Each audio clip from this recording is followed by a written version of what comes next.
Hi friends, इस video में हम जैगल प्रीपेड ओशन सर्विस के बारे में डिटेल डिस्कशन करेंगे। उसका रिजल्ट कौन कौन सब कुछ हो चुका है और आपको पता है। उसके बाद अगर आप देखेंगे आज के मार्केट में जो जैगल का जो स्टॉक है वो 20% डाउन है। और अगर आप देखेंगे लास्ट 5-6 मंथ से इसका स्टॉक नीचे ही आ रहा है, ऑलमोस्ट एकदम नीचे आ रहा है। तो इसका रीज़न क्या है ये भी हम वीडियो के लास्ट में बात करेंगे।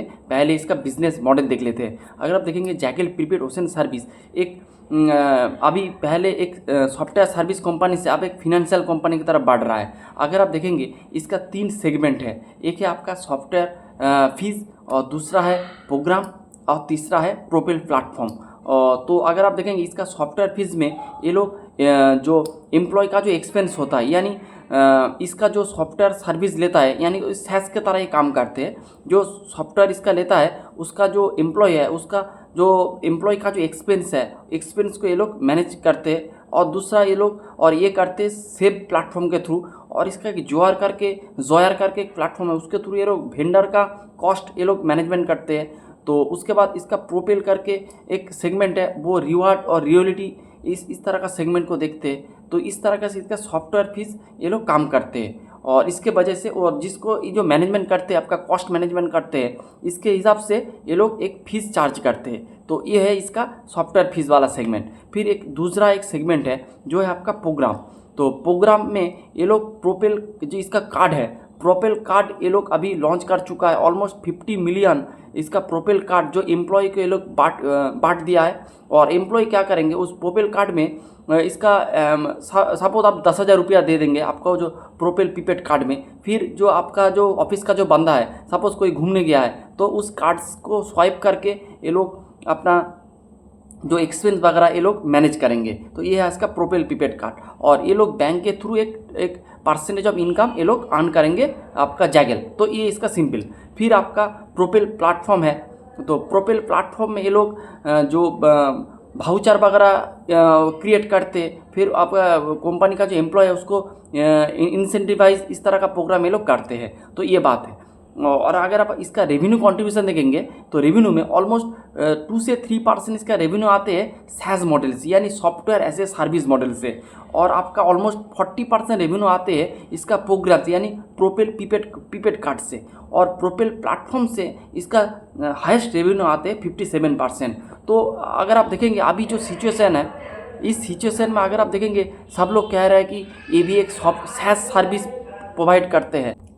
तो जैगल कोई सैस तरह का मॉडल नहीं है। ये सॉफ्टवेयर एज ए सर्विस करके इसका रेवेन्यू आते नहीं है। इसका सिर्फ 2 से 3%, और ये धीरे धीरे इसको कम भी कर रहा है। इसका सिर्फ 2 से 3% रेवेन्यू आते हैं सॉफ्टवेयर एज ए सर्विस, यानी फीस से। बाकी जो पूरा रेवेन्यू है, ये रेवेन्यू आपका जो सैस मॉडल से नहीं आते हैं। तो इस तरह का अगर आप देखेंगे अभी एआई का एक बूम चल रहा है। तो इसी वजह से जो भी इस तरह का सैस मॉडल में काम करते हैं, ये मार्केट को लगता है कि जब एआई आ जाएगा तो इस सैस मॉडल को पूरा खा लेगा।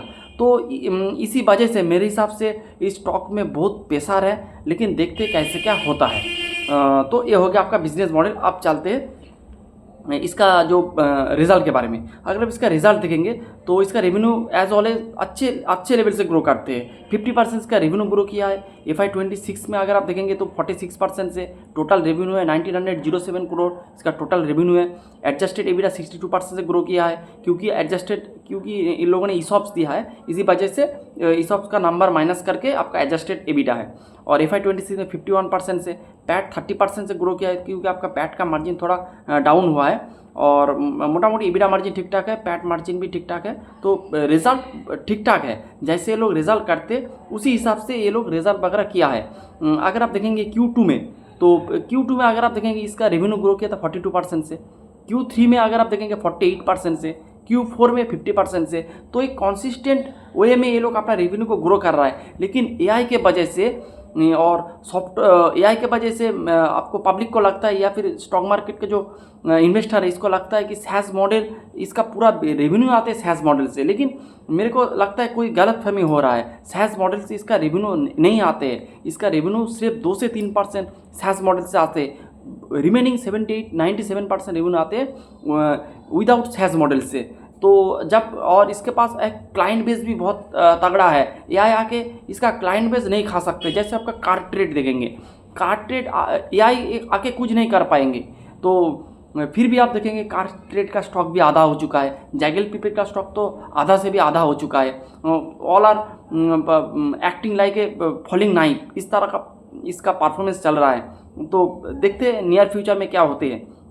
और इसके साथ अगर आप कुछ इसका पैरामीटर देखेंगे, जैसे टोटल कस्टमर इसका है, यानी कितने लोग, कितना कंपनी ने इसका जो मॉडल को एक्वायर किया है, तो वो है आपका, वो भी 13% से ग्रो कर रहा है। इसका नंबर है 3915 ये नंबर में है। और टोटल यूज़र्स अगर आप देखेंगे कितना यूज़र्स इसका पूरा सॉफ्टवेयर एक या फिर 2 प्रोडक्ट यूज़ कर रहा है, तो वो देखेंगे वो भी 18% से ग्रो किया है। अभी इसका करंट जो एक्टिव यूज़र है, टोटल यूज़र है, वो है आपका 3.9 मिलियन। तो इसका एक्टिव यूज़र है जो कि बहुत ही अच्छा है। और आपका जो रेवेन्यू मिक्स के बारे में बता दिया है, सैस का परसेंट है 2%, सबसे ज़्यादा रेवेन्यू आते हैं इसका पोपल प्लेटफॉर्म से, उसके बाद आते हैं प्रोग्राम से, फिर आपका सॉफ्टवेयर फी से 2%, 2 से 3% इसका रेवेन्यू आते हैं। तो ये बात है।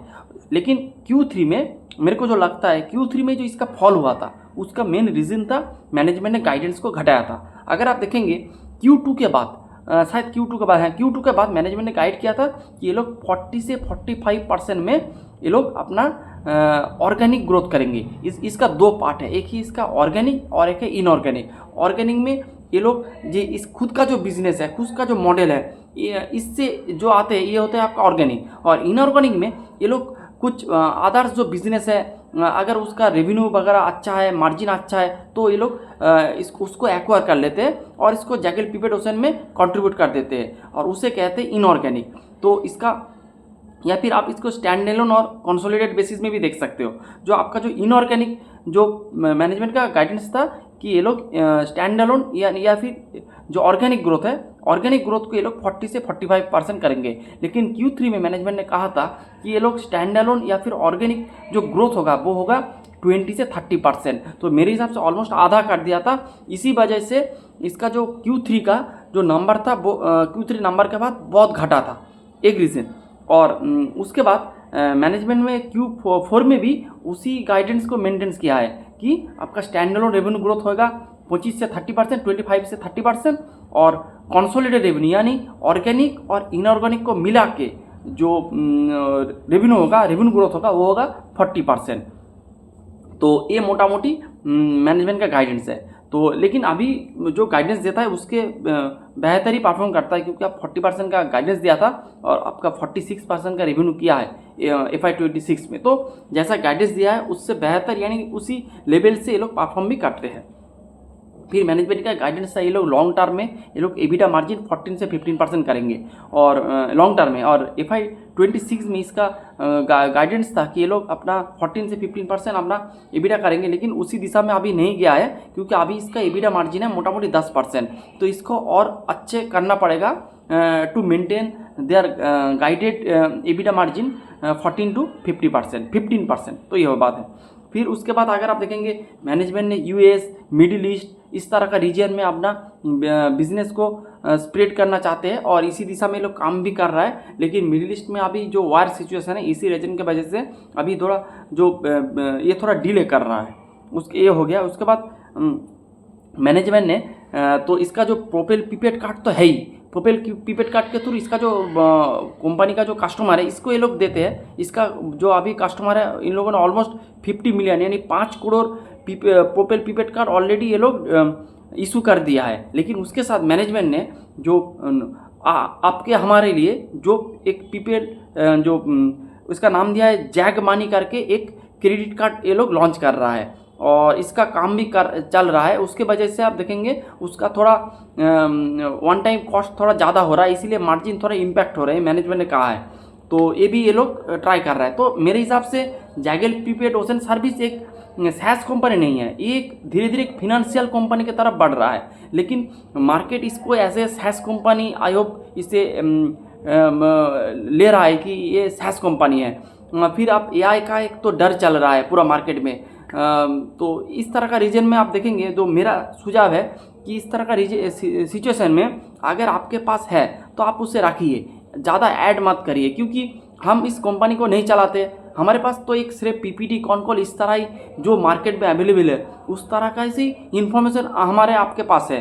तो इस इंफॉर्मेशन के ऊपर बेस करके हम कभी भी बोल नहीं सकते कि इन फ्यूचर इसमें क्या होगा क्या नहीं होगा। मेरे को लगता है इस कंपनी अच्छे करना चाहिए, इसका वैल्यूएशन भी अच्छा है, लेकिन हम तो ये कंपनी नहीं चला रहे हैं तो हम नहीं बता सकते कि इसमें क्या होगा इन फ्यूचर में। तो इसीलिए आपको थोड़ा सावधानी बरतना ही अच्छे है। तो मेरे हिसाब से आप इस बिजनेस के ऊपर, इस स्टॉक के ऊपर आपको जो इन्वेस्ट नहीं करना चाहिए, अभी थोड़ा ऐड नहीं करना चाहिए। जो आपके पास है वो आपको रख दीजिए और एलोकेशन को ज़्यादा मत बढ़ाइए, क्योंकि आपको देख के लग सकता है कि 20% गिर चुका है, वैल्यूएशन 12 का मिल रहा है, ग्रोथ 40% का है, सब कुछ ठीक है, लेकिन इन फ्यूचर क्या होगा किसी को पता नहीं। जब पिक्चर क्लियर होगा तब आप इन्वेस्ट कर सकते हो सकता है आपका 10-20% बढ़ जाए, लेकिन आपका जो इन्वेस्टमेंट है, आपका जो हार्ड एंड मनी है वो सेफ एंड सिक्योर रहेगा। तो यही मेरा सजेशन है। तो ये मेरा पर्सनल व्यू है इस बिज़नेस के ऊपर। तो यही था आज का वीडियो, कोई रिकमेंडेशन वगैरह नहीं है। और thanks for watching the video.